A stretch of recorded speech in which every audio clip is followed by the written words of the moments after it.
نبی کریم صلی اللہ علیہ وآلہ وسلم کی ولادت طیبہ کے بعد محبوب کائنات کے بعثت کا مقصد اور آپ کے مشن کو سنبھالنا امت کی ذمہ داری ہے۔ اس مشن کے اندر کمی بیشی نہیں ہونی چاہیے، اس مشن کے اندر اتار چڑھاؤ نہیں ہونا چاہیے۔ چاہے اس مسجد کا خطیب گڑبڑ کرے اسے بھی ٹوکنا چاہیے، کسی اور مسجد کا امام گڑبڑ کرے اسے بھی ٹوکنا چاہیے۔ اللہ کے پاک محبوب صلی اللہ علیہ وسلم کی طرف سے عطا کردہ یہ مشن نبوی، اللہ کا پیغام قرآن کی صورت میں، نبی کی فرمان کی صورت میں، پورے نظام کی صورت میں جو اللہ نے ہمیں اسلام کی شکل میں عطا فرمایا ہے، ہمیں ذمہ داری ہے کہ ہم اس اصلی شکل کو بحال رکھیں، اصلی صورت کو بحال رکھیں، اور اس کے نظام کے اندر کوئی بندہ تبدیلی کرنے کی کوشش کرے وہاں کھڑے ہو جائیں۔ تو میں نے اسی موضوع کے تسلسل کو اس لیے جاری رکھا کہ امام علی مقام رضی اللہ تعالی عنہ میلاد کی نسبت سے وہ میرے پاک محبوب کے خانوادہ پاک کے عظیم فرد ہیں۔ جب تھوڑا سا محسوس ہوا کہ پاک محبوب کائنات کے مشن کے اندر خرابی آ رہی ہے تو امام علی مقام رضی اللہ تعالی عنہ نے بیعت کرنے سے انکار کر دیا اور فرمایا میں بالکل جو ہے اس کو قبول نہیں کروں گا۔ میں اسی پوائنٹ پر پہنچا ہوا تھا۔ محبوب کائنات صلی اللہ علیہ وسلم کے نواسہ پاک نے مدینہ طیبہ کو چھوڑا اور مکہ طیبہ کی طرف تشریف لے کے چلے گئے، تو میں نے یہ بھی گزارش کیا، میں بار بار عرض کر رہا ہوں، یہ چیلنج سے میں بات کر رہا ہوں، میں بڑی تحقیق کے بعد آپ کے سامنے ان دنوں میں گفتگو کر رہا ہوں آ کے، اور ہر لفظ کا میں ذمہ دار بھی ہوں۔ حضرت امام علی مقام رضی اللہ تعالی عنہ نے کسی موقع پر خلافت کا مطالبہ نہیں کیا۔ اس بات کو آپ نے نہیں بولنا، آپ نے حکومت کا مطالبہ نہیں کیا، آپ نے ڈیمانڈ نہیں کی ہے۔ حضرت امام علی مقام رضی اللہ تعالیٰ عنہ کا ایک ہی موقف تھا، آپ فرماتے تھے کہ یزید کے کرتوتوں سے میں واقف ہوں، اور کیونکہ ہم نے امت مسلمہ کو جوڑا ہے، اس صورت میں حضرت امام حسن رضی اللہ تعالیٰ عنہ نے حضرت سیدنا امیر معاویہ رضی اللہ تعالیٰ عنہ کے ہاتھ پر بیعت کر کے امت کو جوڑ دیا۔ آپ نے خلافت دے دی، حکومت دے دی امیر معاویہ رضی اللہ تعالیٰ عنہ کو، اور بیعت کر لی، امام حسن نے بھی بیعت کر لی، امام حسین نے بھی بیعت کر لی۔ امت دو ٹکڑے تھی، اور جو 3 حصے حضرت علی اور مرتضیٰ کے پاس تھے، ایک حصہ شام کے اندر حضرت امیر معاویہ کے پاس تھا۔ حضرت عثمان غنی رضی اللہ تعالیٰ عنہ کی شہادت پر یہ مسئلہ کھڑا ہو گیا تھا بہت زیادہ، اور امت 2 حصوں میں تقسیم ہو چکی تھی۔ جب حضرت سیدنا شیر خدا رضی اللہ تعالیٰ عنہ کا وصال مبارک ہوتا ہے، آپ کی شہادت طیبہ ہوتی ہے، اس کے بعد حضرت امام حسن رضی اللہ تعالیٰ عنہ کے ہاتھ پر بیعت ہوئی، متفقہ طور پر سب نے بیعت کی۔ امام حسن رضی اللہ تعالیٰ عنہ نے جب دیکھا کہ امت ٹوٹی رہے گی، ایک ادھر گروہ رہے گا ایک ادھر گروہ رہے گا، اور خون جو ہے وہ بہتا رہے گا، مسلمانوں کا خون ضائع ہوتا رہے گا، تو آپ نے حضرت سیدنا امیر معاویہ رضی اللہ تعالیٰ عنہ کے ہاتھ پر بیعت کر امت کو اکٹھا کر دیا۔ جب اکٹھی ہوگی اس کے بعد حضرت امیر معاویہ رضی اللہ تعالیٰ عنہ کے دور پاک کے اندر امن اور سکون کے ساتھ سارے معاملات گزرتے رہے، کوئی فتنہ نہیں، کوئی فساد نہیں، کوئی لڑائی نہیں، کوئی جھگڑا نہیں، بلکہ لاکھوں کی تعداد میں درم و دنانیر حضرت امام حسن حضرت امام حسین رضی اللہ تعالیٰ عنہ کی بارگاہ میں جو ہے نا امیر معاویہ پیش کیا کرتے تھے اور بھیجا کرتے تھے۔ اور میں نے غالباً یا علماء سے آپ نے سنا ہوگا، امام حسن رضی اللہ تعالیٰ عنہ کی بارگاہ میں لاکھوں کی تعداد میں جو ہے وہ اشرفیاں آتی تھیں۔ ایک بار لیٹ ہوئی، آپ رکھتے نہیں تھے پاس، آپ تقسیم کر دیتے تھے غرباء اور مساکین کے اندر۔ ایک بار لیٹ ہوئی تو مسکینوں کو بھی ایک چنتا اور لالچ یا ایک امید لگی ہوتی ہے کہ خانوادہ پاک محبوب صلی اللہ علیہ وسلم کے ہاں وہ صدقہ آنا ہے یا جو چیزیں آنی ہیں تو ہمیں وہاں سے تحفے ملنے، ہمیں تو ان کو بھی انتظار ہوتا تھا۔ اور جب دیکھا لیٹ ہو رہی ہیں تو نبی کریم صلی اللہ علیہ وسلم کے نواسہ پاک نے جو ہے وہ آپ نے جو ہے نا اللہ کے پاک محبوب صلی اللہ علیہ وسلم کی بارگاہ میں التجا کی، دعا کی، اور جو ہے وہ اللہ کے پاک محبوب خواب کے اندر تشریف لائے کہ اے میرے نواسہ پاک، ادھر سے مال اگر امیر معاویہ کی طرف سے لیٹ ہو رہا ہے تو میں تمہیں ایک دعا سکھاتا ہوں، تم یہ دعا پڑھو، دعا پڑھو، اللہ تعالیٰ آسانیاں پیدا فرما دے گا۔ اور خواب کے اندر حضرت امام حسن کو محبوب کائنات نے دعا سکھائی، آپ نے دیکھا، دعا پڑھی تو دیکھا کہ اسی دن ابھی کوئی وقت نہیں گزرا تھا، حضرت امیر معاویہ کی طرف سے ایک قاصد اور جو تھا پیغام لانے والا وہ لے کے مال آ گیا، اور آپ فرماتے ہیں یہ دعا پڑھا کرو، یہ محبوب کائنات نے عطا فرمائی ہے، اس سے مسائل حل ہو جاتے ہیں۔ تو اسی وقت مال آیا، آپ نے غرباء اور مساکین میں تقسیم کر دیا، کوئی کسی نے آواز نہیں اٹھائی۔ لیکن جو ہی یزید ولی عہد بنتا گیا اور یزید کی حکومت آئی ہے تو حضرت امام حسین نے فرمایا میں اس کی بیعت نہیں کروں گا۔ آپ ان کے معاملات سے واقف تھے۔ اچھا، یہاں میں نے گزارش کی آپ کے سامنے، آپ نے بیعت کا انکار کیا، میں نہیں کروں گا، آپ نے فرمایا یہ نہیں فرمایا کہ میں کھڑا ہو گیا ہوں اور اس کی خلافت کو میں خلافت کا نام نہیں لیتا، بادشاہت کو میں چیلنج کر رہا ہوں۔ آپ نے فرمایا کہ لوگوں کی رائے پر چھوڑ دو معاملات کو۔ اب اس کو کچھ عرصہ، وہ کہتے ہیں نا لاتوں کے بت باتوں سے نہیں مانتے والی بات، اور میں اس کو کچھ چلنے دے، کچھ لوگوں کے سامنے یزید کے کرتوت نہیں، کیونکہ اسلام کی سلطنت بہت زیادہ پھیلی ہوئی ہے، کچھ لوگوں کے پاس ہیں کچھ کے پاس نہیں ہے، تاکہ اس کے کرتوت لوگوں کے سامنے آئیں، پتہ چلے۔ جب پتہ چلے گا تو امت مسلمہ خود کھڑی ہوگی، اس وقت جو فیصلہ کریں گے، جو لوگ فیصلہ کریں گے وہی فیصلہ امام حسین کا ہوگا۔ لیکن میں کیونکہ واقف ہوں اس کے کرتوتوں سے، میں بیعت کرنے کے لیے تیار نہیں ہوں۔ لیکن سب سے زیادہ فورس کس کو کیا جا رہا ہے؟ یہ بھی کوئی عام بندہ تو نہیں تھا، یہ بڑا ایک مکار اور بڑا فراڈی انسان تھا، جس کو بھی پتا تھا حضرت امام علی مقام رضی اللہ تعالی عنہ نے اگر بیعت نہ کی تو لوگوں سب نے جو ہے جس طرح آگے پیچھے بات پھیلے گی کہ امام علی مقام نے بیعت نہیں کی، جب مختلف خطوں کے اندر مختلف جو حکومت کے حصے ہیں، مختلف علاقے ہیں، بات پہنچے گی تو لوگ تو کہیں گے کہ اگر امام علی مقام نے بیعت نہیں کی تو ہم جو ہے وہ کیوں کریں، یا بیعت سے وہ بیزار ہو جائیں گے کہ یہ بندہ اس قابل نہیں ہے۔ بات پھیلنے سے پہلے وہ زیادہ سٹرک کر رہا تھا، سختی کر رہا تھا کہ امام علی مقام رضی اللہ تعالیٰ کو مجبور کیا جائے بیعت کریں۔ تو آپ نے کیا کیا؟ مدینہ طیبہ کو چھوڑا۔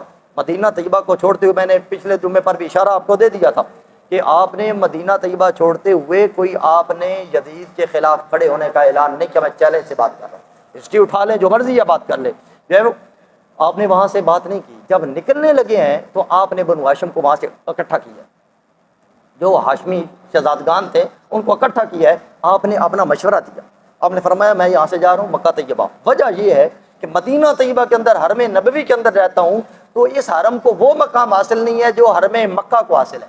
وہاں قتل و غارت، کسی بندے پر ظلم کرنا جو حرم کے حدود میں آ جاتا ہے، اس پر ظلم نہیں کیا جاتا۔ اس لیے مجھے محسوس ہو رہا ہے کہ یہ میرے پیچھے پڑ گیا، یہ میری جان نہیں چھوڑے گا۔ اور ادھر سے جو گورنر تھا مدینہ طیبہ کا، اس کو آرڈر بھی آ گیا، امام علی مقام کو 3 دن کا جو ہے نا الٹیمیٹم دے دے، 3 دن ہے، اگر بیعت کر لی ٹھیک، اگر نہیں کی تو پھر ہم آپ کے خلاف کھڑے ہو جائیں گے۔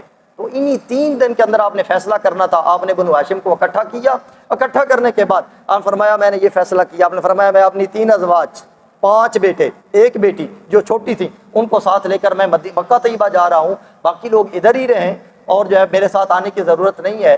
اب میں ایمان سے پوچھتا ہوں کہ آپ تو سارے بنو ہاشم کو بھی ساتھ لے جانے کے لیے تیار نہیں ہیں۔ آپ نیٹ پر سنیں اور کلپ بنے ہوئے ہیں، صحابہ کدھر تھے، شہید کرا دیا، صحابہ کدھر تھے۔ اور یہ یاد رکھیں کہ جب امام علی مقام کو شہید کیا گیا، مکہ کے اندر کیا ہوا، مدینہ طیبہ کے اندر کیا ہوا، صحابہ کی اولادوں نے یزید کے خلاف کیا کیا؟ کیا کوئی ہسٹری میں دکھا سکتا ہے کہ وہ کھڑے نہ ہوئے اور جو ہے انہوں نے یزید کے خلاف جو ہے وہ ساری مہم نہیں چلائی اور اس کی بیعت کو توڑ کر اس کے جو ہے سارے الگ نہیں ہوئے؟ جب تک یہ معاملہ حل نہیں ہوا تھا، لوگوں کے سامنے سارے معاملات تھے نہیں اور امام علی مقام اس کے خلاف کھڑا ہونے کے لیے تیار نہیں تھے۔ صرف آپ کہتے تھے جو میرے بھائی حسن نے امت کو جوڑا ہے، میں نہیں چاہتا کہ دوبارہ سے خون ریزی ہو جائے، ٹوٹ جائے۔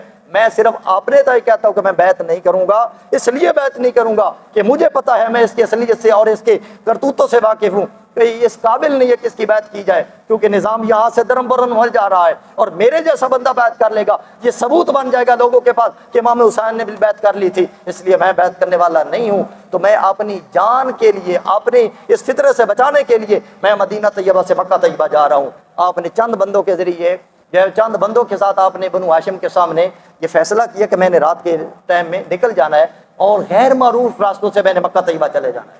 جب آپ نے کیا تو اس وقت اور بھی مشورے آئے، حضرت عبداللہ بن عباس موجود تھے، حضرت محمد بن حنفیہ مدینہ کے اندر موجود تھے، انہوں نے بھی کہا کہ آپ جو ہیں آپ کے لیے بہتر یہی ہے کہ آپ مکہ طیبہ چلے جائیں۔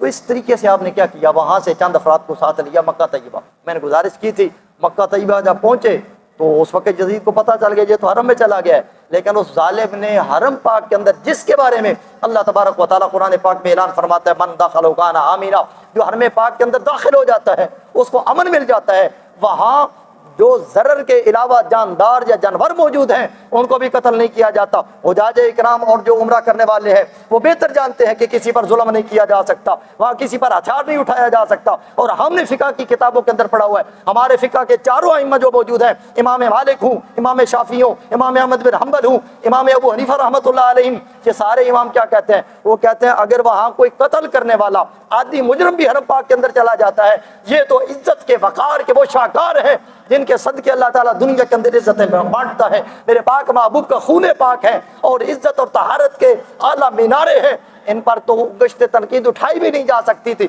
نہ شرافت کی، نہ فضیلت کی، یا نہ مقام کی، نہ مرتبے کے اعتبار سے جو امام علی مقام پر کوئی اعتراض جو تصور بھی نہیں کیا جا سکتا تھا۔ اتنی عظیم ذات وہاں پہنچ رہی ہے تو کیا وہاں امام فرماتے ہیں وہاں کوئی بندہ قتل کرنے والا بھی چلا جائے نا تو وہاں حرم پاک کے حدود کے اندر اس پر حد جاری نہیں کی جا سکتی، اس کو پکڑا نہیں جا سکتا۔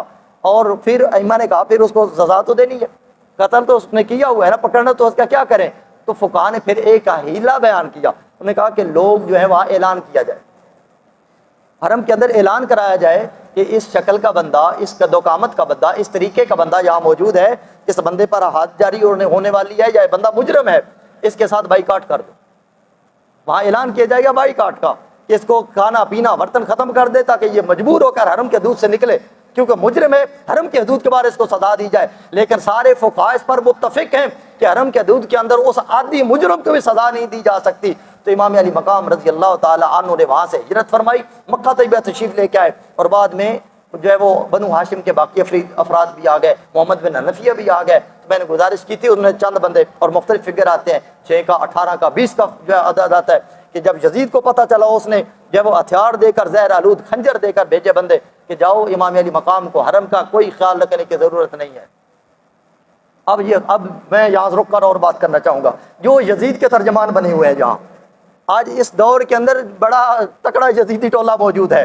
میرے پاس اوپر لائبریری میں 2 کتابیں پڑھی ہوئی ہیں جو اس پاک و ہند کے علماء نے یزید کے حق میں لکھی ہوئی ہیں، اور اس کو بڑا اعلیٰ درجہ دینے والے ہیں، اور بڑی اس کے حق میں تقریریں کرنے والے ہیں۔ ایمانداری سے بتائیں کہ جو بندہ یہ کر رہا ہے کہ حرم کی حدود کا بھی خیال رکھنے کی ضرورت نہیں ہے، امام علی مقام کو ہیلو بہانوں سے وہاں ہی نعوذ باللہ شہید کر دیا جائے، کہتے ہیں یزید بے قصور تھا، اس کو پتہ ہی نہیں تھا کیا ہو گیا ہے، اگر اس کو پتہ ہوتا وہ کچھ نہ کرنے دیتا۔ نہیں، لمحہ با لمحہ یزید ملعون کو ہر خبر مل رہی تھی، اس کو پتہ تھا کہ کیا ہو رہا ہے اور اس کی مرضی سے ہو رہا تھا، اس لیے یزید کو کوئی سرٹیفکیٹ دینے کی کوشش نہ کرے، یزید کے حق میں کوئی بات کرنے کی کوشش نہ کرے۔ کیا ہے، اس نے باقاعدہ جو ہے بندے بھیج دیے اور اس حرم کے اندر اور حکم دے کے بھیجا، اور اللہ فرماتا ہے من داخلہ کان آمینہ، جو اس حرم میں آ گیا اس کو امن مل گیا۔ یزید کیا کہتا ہے؟ وہ کہتا ہے یہاں کا امن برباد کر دو، تباہ کر دو، امام علی مقام کو نہیں چھوڑنا، کچھ بھی ہوتا ہے ہو جائے۔ جو قرآن کا لحاظ نہیں کر رہا، جو میرے پاک محبوب کی آل کا لحاظ نہیں کر رہا، جو اہل بیت کی طہارت کا لحاظ نہیں کر رہا، اس کی کون گارنٹی دے سکتا ہے؟ اس کی بدبختی پر کس کو کوئی جو ہے وہ اعتراض ہو سکتا ہے؟ اس کے ملعون اور لعنتی ہونے پر کس کو اعتراض ہو سکتا ہے؟ کوئی بندہ اعتراض نہیں کر سکتا ہے۔ وہ سب سے بڑا ملعون تھا اور لعنت قیامت تک کے لیے اس کا مقدر ہے۔ اس نے کہا بندے بھیج کر، اس نے کہا کہ زخم لگاؤ جا کر امام علی مقام کو، جو آپ کے ساتھ لوگ موجود ہیں، اس طرح زہر آلود خنجروں سے، ہتھیاروں سے زخم لگا کر ان کو جو آہستہ آہستہ شہید ہو جائیں گے، ان کو وہاں ہی ختم کر دو۔ جس کی وارداتیں تھیں، اور ساتھ اس نے جو ہے نا، یہ میں پڑھ رہا تھا تو جب کربلا کا واقعہ پیش آیا، اس کے بعد جو سر مبارک تھے سارے چلتے چلتے وہاں سے کوفہ ہو کر شام پہنچے ہیں، اس بندے نے وہاں کچھ لفظ بولے ہیں، میں نے بار بار ان لفظوں کو پڑھا کہ یہ کیا کہہ رہا۔ اس نے وہاں جو ہی سر پہنچے، اس نے کہا کہ یہ بڑے فضیلت والے لوگ ہیں، یہ بڑی عزت والے لوگ ہیں اور بڑے مقام والے لوگ ہیں، یہ اللہ کے نبی کی آل کا شرف اور مقام ماننے کے بعد وہ کہتا ہے بل آغ و اظلم، یہ 2 لفظوں پر بڑا کہتے ہیں کہ یہ بڑے نافرمان ہو گئے، فضیلتیں بڑی ہیں ان کی، اللہ کے نبی کی اولاد ہے، بڑی فضیلت والے لوگ ہیں، قرآن میں ان کی طہارت کے لیے آیات موجود ہیں۔ اللہ کے پاک محبوب نے فرمایا کہ جو ان سے محبت کرے گا وہ مجھ سے محبت کرے گا، جو مجھ سے محبت کرے گا وہ اللہ سے محبت کرے گا۔ اللہ کے نبی کی دعائیں موجود ہیں کہ یا اللہ جو ان سے محبت کرتا ہے تو ان سے محبت کرنا، ان کی محبت کے بدلے میں اللہ کی محبت ملتی ہے، بڑا مقام ہے۔ لیکن یہ عاق ہو گئے تھے، یہ بڑے نافرمان بن گئے، اس لیے میں نے ان کے خلاف ہتھیار اٹھایا ہے۔ میں نے کہا ہے ظالم تمہیں پتہ نہیں ہے، اور مجھے سارے جو ایک جو ہے نا وہ ماحول نظروں کے درمیان جو ہے وہ ایک گھومنے لگا کہ لوگوں کا رویہ کیا ہوتا ہے، لوگوں کا طریقہ کار کیا ہے۔ جو سب سے بڑا ظالم ہوتا ہے، جو امن کے سکون کے نظام کو تباہ کر رہا ہوتا ہے، ان کی زبان پر یہ یزید سے سلسلہ چلا کہ ایک امن والے کو، ایک سکون والے کو، ایک فضیلت والے کو کے لیے ظالم کا لفظ استعمال کرنا، تو ظالم کا دوسرے کو ظالم کہہ دینا یہ یزید سے شروع ہوا ہے۔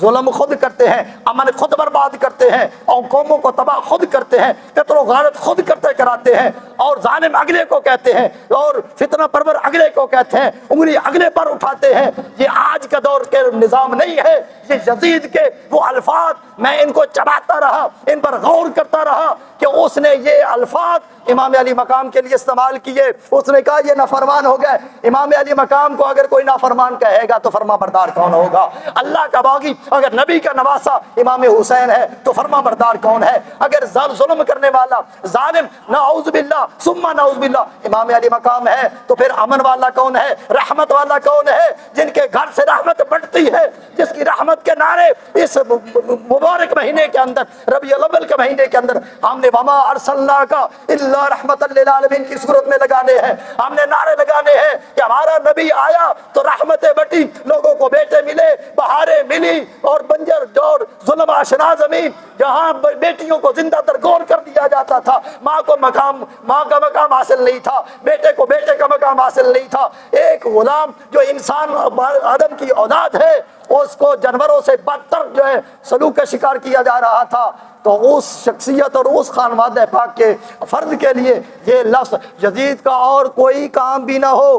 میں کہتا ہوں یہ جو اس نے امام علی مقام کے لیے دو لفظ بولے ہیں نا کہ امام علی مقام نافرمان ہو گئے تھے، اس کے ملعون ہونے کے لیے، اس کے جہنمی ہونے کے لیے، اس کے بے راہ رو ہونے کے لیے، قرآن کے مخالف ہونے کے لیے، نبی کے مخالف ہونے کے لیے، یہ دو لفظ بھی اگر امت مسلمہ اور سنی سنبھال لے جو دو لفظ بھی کافی ہے، اور ساری چیزیں ایک طرف کر دو۔ اس نے ظلم کی انتہا کی، ظلم کے پہاڑ ڈالے ہیں، یہ دو لفظ امام علی مقام کے لیے جو استعمال ہوئے ہیں یہ دو لفظ بھی اس کے لعنتی ہونے کے لیے کافی اور شافی۔ اس دو الفاظ نے ہر ظالم حکمران کی ترجمانی کر دی، ان دو الفاظ نے ہر ظالم حکمران کا رویہ بیان کر دیا، ان دو الفاظ نے ہر ظالم حکمران کا تعارف دے دیا جو اس نے امام علی مقام کے لیے استعمال کیے۔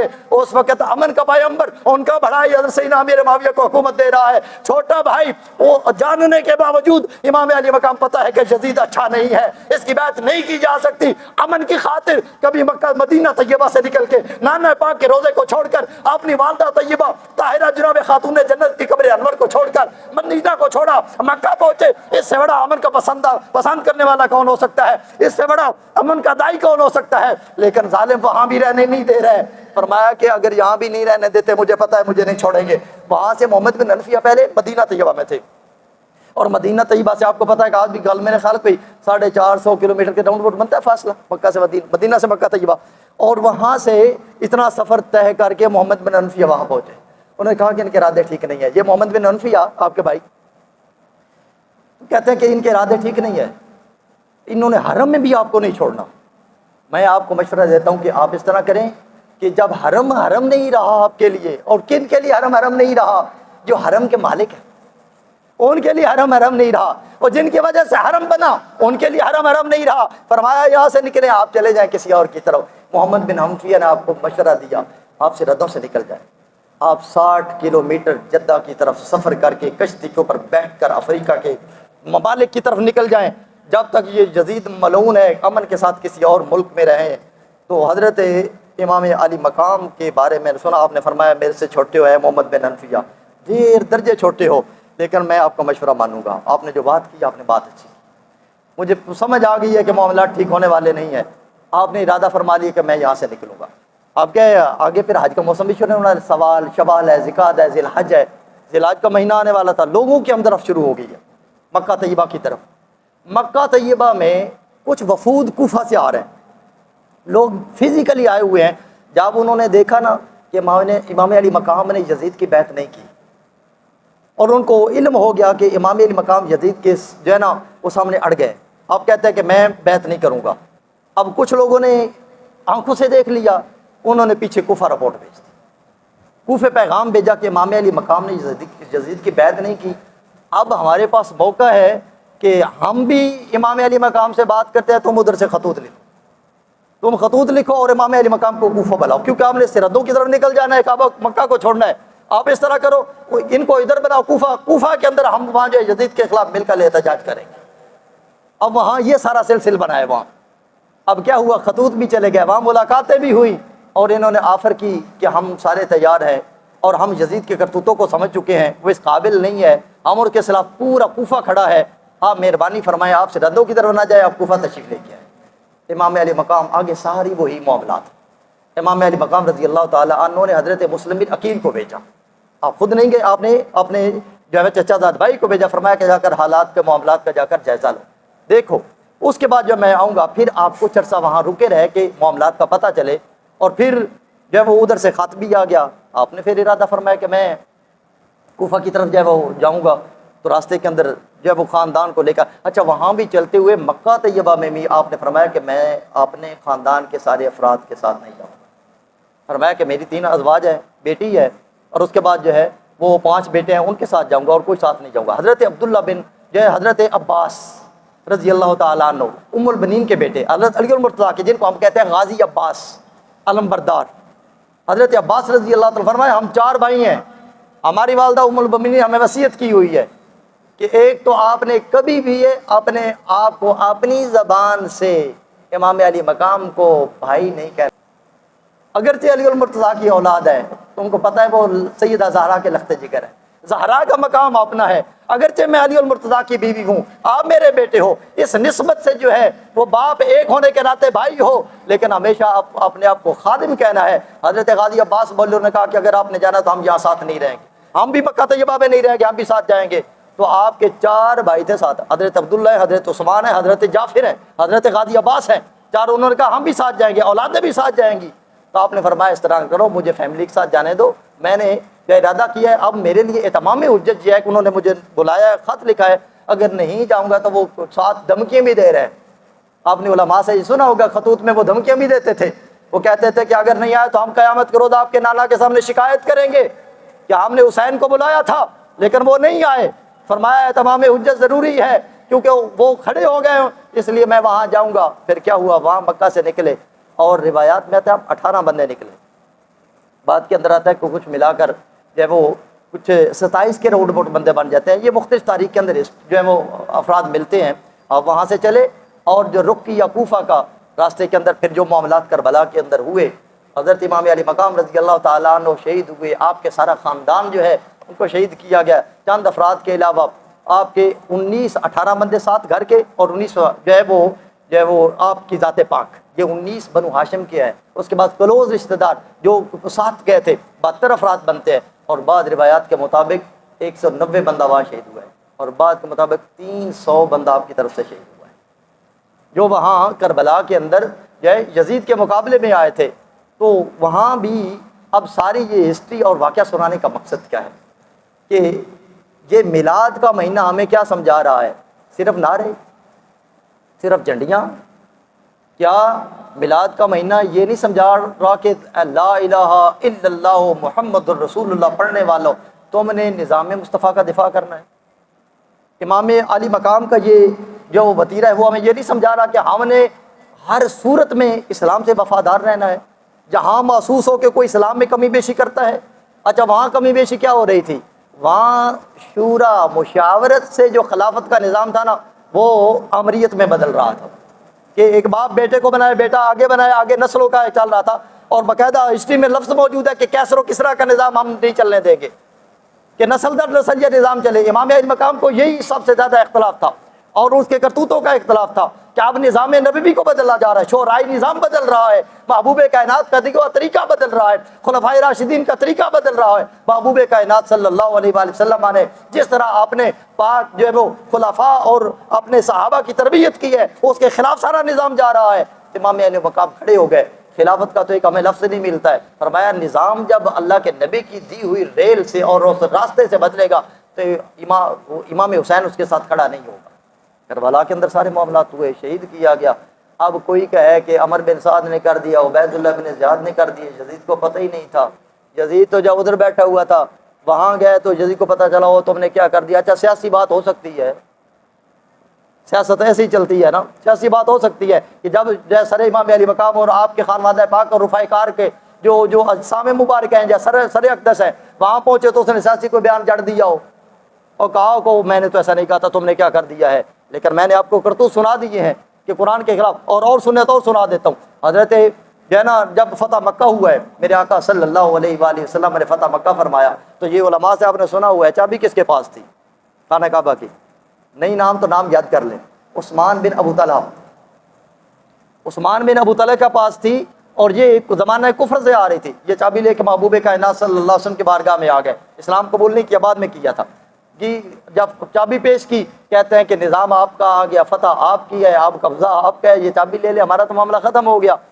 میرے آقا صلی اللہ علیہ وآلہ وسلم نے، میں نے تھوڑی ڈیٹیل دیکھی، نبی کائنات صلی اللہ علیہ وآلہ وسلم نے چابی لے لی. بات کو ختم کر رہا ہوں. چابی لی، چابی لے کر آپ نے جناب حیدر کرار کو دیا، فرمایا کہ یہ پاس رکھو جب تک سارے معاملات فتح کے اور سارے معاملات کلیئر نہیں ہوتے، اس کے بعد فیصلہ کرتا ہے کہ کس کو دینی.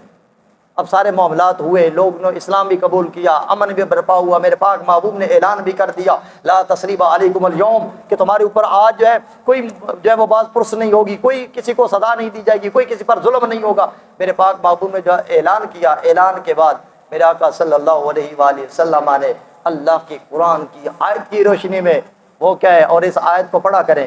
ہم لوگ بڑے ظالم ہیں اس دور کے اندر، اسلام پر چلنے والوں، اسلام کا نعرے لگانے والوں، ذرا اپنے گھر سے لے کر اپنے کاروبار تک، کاروبار سے لے کر اپنی عائلی اور معاشرتی زندگی تک ہم نے غور کرنا ہے، دیکھنا ہے کہ ہم کدھر جا رہے ہیں. اللہ تعالیٰ قرآن میں کیا فرماتا ہے؟ کہ اللہ تعالیٰ فرماتا ہے تمہیں کہ ان تعدوا الامانات الی اہلھا، کہ تم جو امانتیں ہیں ان کے اہلوں تک پہنچاؤ.